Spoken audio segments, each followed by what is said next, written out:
Raiders looking for back-to-back wins as they play under the bright lights of prime time. Welcome to week 2 of the Silver and Black Show presented by Cox. This week, we break down the Monday Night Football matchup against the New Orleans Saints.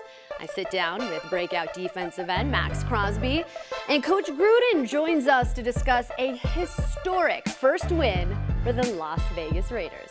All that and so much more on the Silver and Black Show. Let's hit it.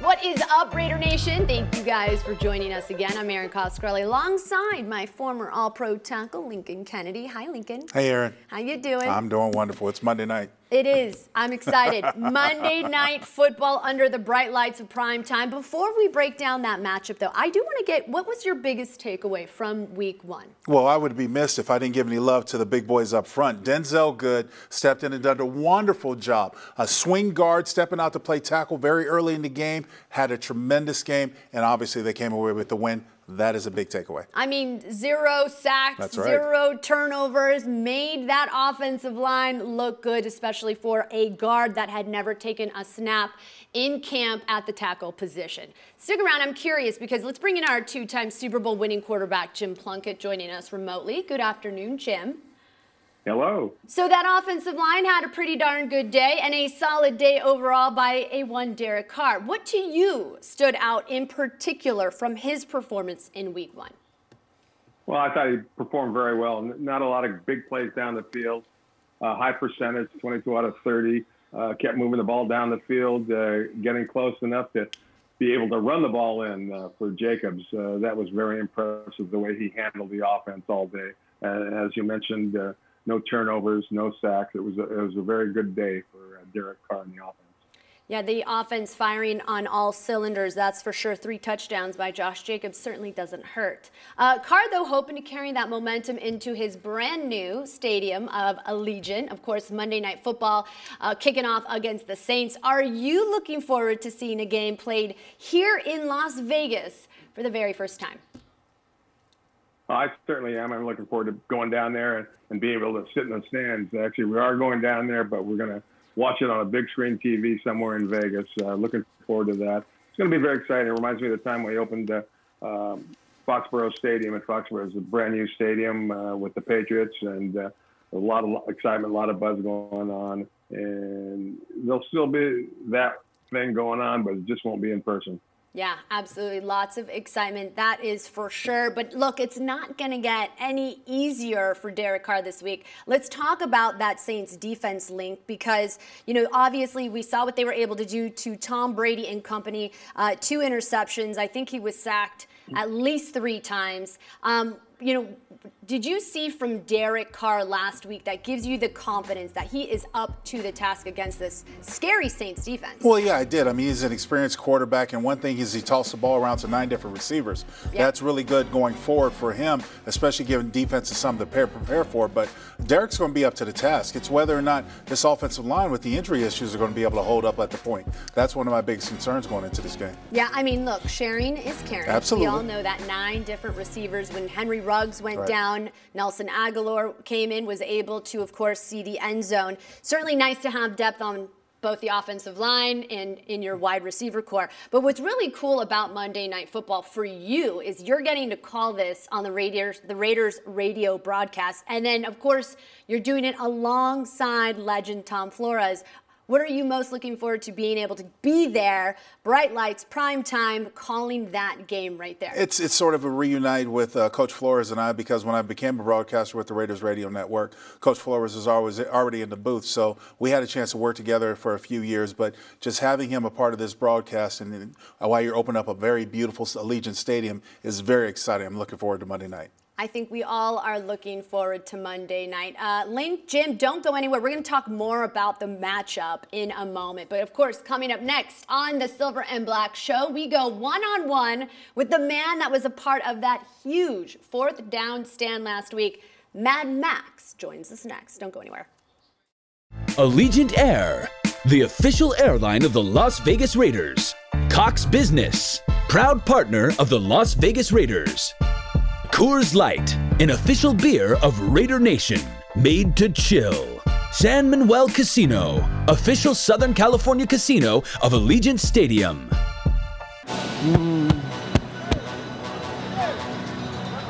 Oh, it's a beautiful day. One time, give me one. There we go, I needed that. We put the work in already, it's time to have fun. You already know, baby. We put Let's the go. work in. Put on a show, baby. Let's go, Cleve. Come on. Keep your feet going.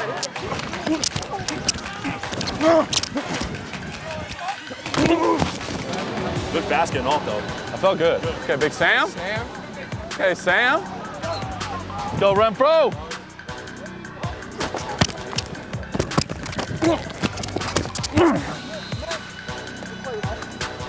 Good job, Nick. Hey, be ready. It's about to be 2 minutes. Wow.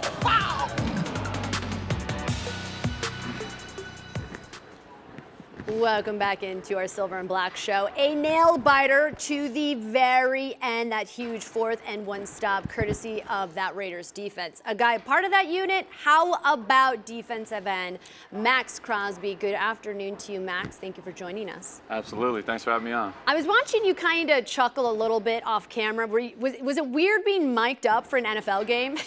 You know, it's not my first time, so I was a little bit used to it, but I didn't even know I was mic'd up until like later in the game, so I completely forgot about it. So I wasn't even thinking about it. That's amazing. Well, we got to talk about that game because I want you to walk us through what that moment was like for you. 4th and inches, okay? Did you think at any point that ball was for sure going to C-Mac? Either way, didn't matter. Of course, obviously you guys were ready for it, but walk us through what you were thinking. Yeah, you know, we knew the ball was coming downhill fast, so we had a great call set up, and we knew we had to get low and drive and get those linemen off the ball. So I remember right before the play, they had a timeout, and we were just looking at the O-line, and I know I was telling the guys, this dude can't block you, this dude can't block you, and we were all getting hyped up, and so we were ready. You know, it was an ugly game, honestly. You know, it was our first one, so I'm just glad we got to finish it out and get the win. Let's talk this week's matchup. You go from Christian McCaffrey now to Alvin Kamara with the Saints coming to town. How does your challenge this week change? Does it change? You know, as a defense, our goal is always the same. You know, we want to play sound and do our job and play with crazy effort, and that's what we're built around. So we know the Saints are a great offense. You know, they've been good for so long, and Sean Payton's been there for numerous years. So we know what they're going to bring. You know, they're going to bring energy. They're going to bring tempo. They got a bunch of weapons, and you know, it's not easy, but we just got to stay the course, keep playing hard, and make plays. You know, the main thing is takeaways. So we got to cause turnovers, and I know I'm going to be looking for it. I know the whole defense is going to be looking for the ball. So it's going to be nice. Based off of your social media, it appears you have the same relationship with your dogs that I do with mine. I have 3 dogs, nowhere near the size of how big your dogs are, but I've noticed you dress them in Raider jerseys, they sleep in your bed. They're basically humans living in your house. Where did you get your love of dogs from? And I also read somewhere that you are looking to potentially open a pit bull rescue. Yeah, you know, that's something that's definitely a goal of mine, you know, in the later future. But, yeah, my love for dogs, you know, it's funny. I got my first dog when I was in college, and me and my girlfriend, we got our first little girl together. We rescued her, and we've been getting one every single year since. So we got 3 now. And I think we might cut it off there, but I don't know yet, because next year rolls around, I might get another one. But I love having the dogs in the house. It's always good to come home to, you know, no matter how bad your day is, no matter what it is. They can protect you, they'll love you at all times, and you know, I just always been a huge fan of dogs. Yeah, I love watching social media and you and your dogs and your girlfriend. It's very funny. It's keep them coming. And speaking of social media, it's very apparent you have a great relationship with Raider Nation. You take what the fans say very serious, and you know, it's apparent that they mean a lot. And you of course have a Raider tattoo. Talk to us a little bit about why your relationship with the fan base and Raider Nation, as of course you make this transition into Vegas, why it's so important to you. Yeah, you know, for me, going to Eastern Michigan, you know, it wasn't a huge school. It's not like going to Penn State or a big school or anything, or, you know, Michigan, anything like that. So for me, you know, we didn't have that crazy fan base. I wasn't walking around campus and people, you know, I'm a huge celebrity, anything like that. So for me, you know, being in the NFL and having people reach out to me and want pictures with me, want jerseys, it's like the coolest thing on earth to me. So for me, you know, I take everything they take serious. And, you know, like last week, like I didn't have a sack, and I had people like, come on, Max, blah, blah, blah, we need, and that, like, I see that stuff, and I like seeing that because I know what I can do on the field. So I just got to keep bringing it up and make the fans happy and give them what, you know, what they want to see. Well, keep playing the way you played Sunday, because I think Raider Nation is very happy with what you guys were able to do against the Panthers on the road. A tough task for you guys, Monday Night Football, but it's at Allegiant Stadium. Obviously, excitement is there. Good luck. Thank you so much for sitting down with us, and good luck on Monday. Absolutely. Thank you so much. Thank you so much, Max. Very cool to get an interview with Maxx Crosby right there. Of course, Monday Night Football, you know JT the Brick is going to talk all about prime time with Coach Gruden. Stick around. That interview is next.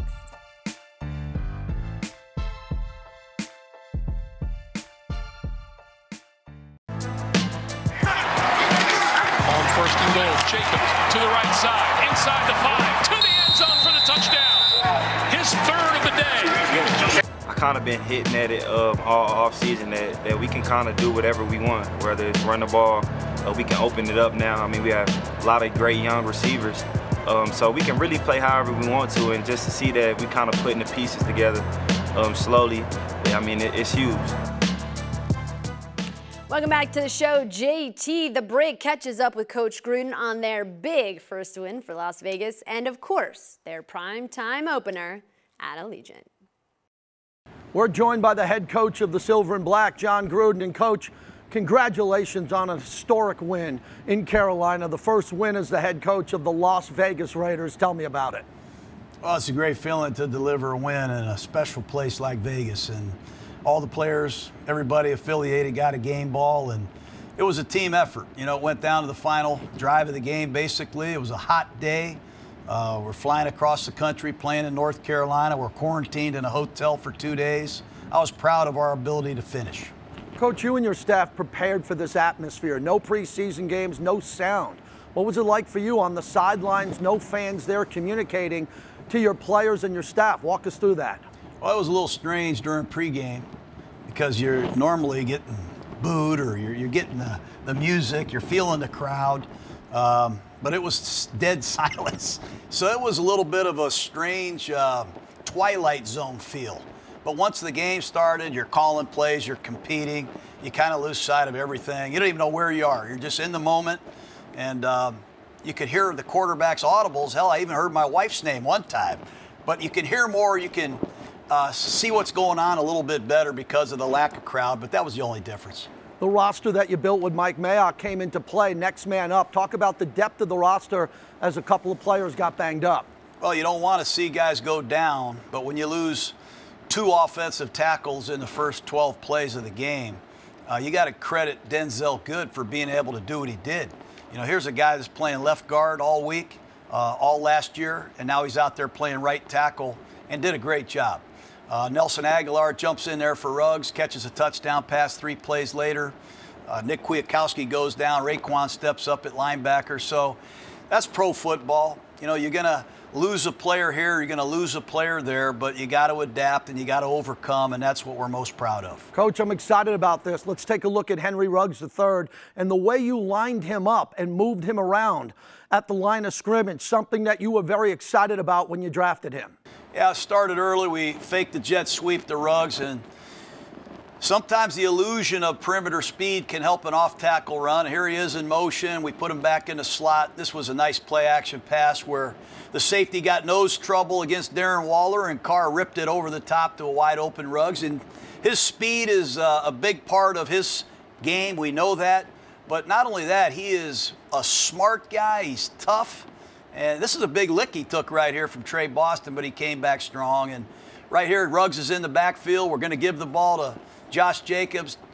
Derek pulls it on the RPO, and there's Ruggs again. So he's here, he's there, he's everywhere. Sometimes you use the man as an illusion. Sometimes you use him as the primary receiver. And he did both in that game. Now we look at Jonathan Abram. We got a guy, Coach, that could come into the box and hammer someone and set the tone and get in the box and come downhill. Loved his play. Talk about Abram. He did lay some big hits. He's an intimidating presence, but he also made some nice reactions, I think, in the open field to limit yardage after the catch. He communicated well. He showed great stamina. It was hot, and he played hard with great effort and communication throughout the day. But when you can lay down hits like this against great backs, it's something this Raider organization has lacked, I think, for a while, and hopefully he can give it to us for years and years to come. Drew Brees and Sean Payton. Coach, if you can touch on your relationship with Coach Payton, you go back with him a long way. He's got a tremendous amount of respect for you, and the same back from you. Talk about this relationship and the challenge you have with this coaching staff that's coming into Vegas. Well, he was my quarterback coach when I was with Philadelphia way back in the 90s. I don't even know where you were in that time, JT, but we've long been good friends. He's, I think, on the cutting edge of play calling in the NFL. He's been able to prove it year in and year out. Not only with Drew Brees, they went 5-0 last year without Drew Brees. He's able to adapt. He can use Taysom Hill as a change of pace quarterback and a weapon. And every year it's either Darren Sproles or it's Reggie Bush, and now they got this doggone Alvin Kamara. He knows what he's looking for. He knows how to use them, and he's going to be a problem for us on Monday night. Monday night at Allegiant Stadium, all the games you coached on Monday night, but also as a broadcaster. I can't imagine what this night means to you, your family, and the team. This is a big one, Coach. Yeah, it is, and we've had a good start in our preparation for the Saints. This will be as good a team as we play all year. They were 13-3 last year, lost in overtime in the playoff game, as you know, but they handled Tampa Bay pretty good, and they're impressive, not just on offense, but defensively. They are a good football team in all three phases. Coach, finally a great move by Mark Davis. Once a Raider, always a Raider. They're bringing back Tom Flores into the booth with Brett Musburger and Lincoln Kennedy on the broadcast. That is fantastic news, especially with all the good news happening around Coach Flores. What do you think of that? Oh, it's awesome. Anytime you can add a guy like Tom Flores on a daily basis to be around your team, he permeates winning. It's a winning attitude. You feel better when you're on the plane and Flores is sitting next to you.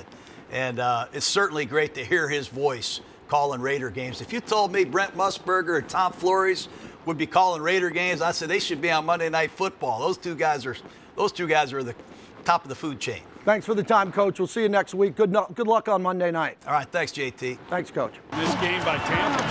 On 2nd and 15, this one's packed.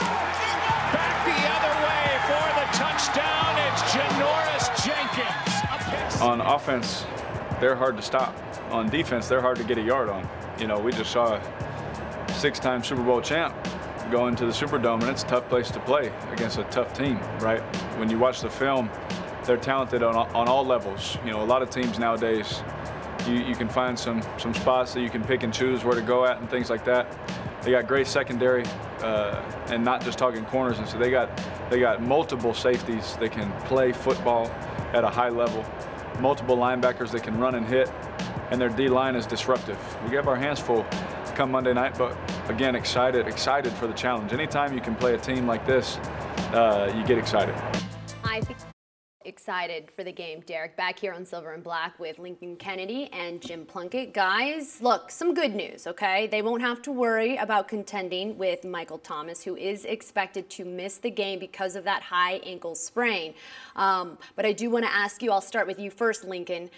What new set of challenges do they need to worry about? Because look, Alvin Kamara and company are still in the backfield. You've got a two-headed monster back there with Latavius Murray and Alvin Kamara. You also have Emmanuel Sanders, who Raider fans are familiar with his days at Denver.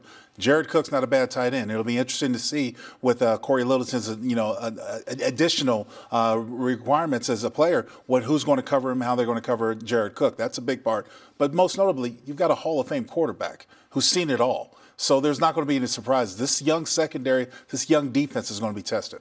Yeah, last time, and it's been a while, but the last time Michael Thomas did miss a game with the Saints really struggled on offense. They were 4 for 13 on 3rd down, and they struggled last week. in that same situation. Of course, both Drew Brees and Sean Payton said their respective performances were awful last week, and we expect to see a better game from the Saints when they come to town, I'm sure.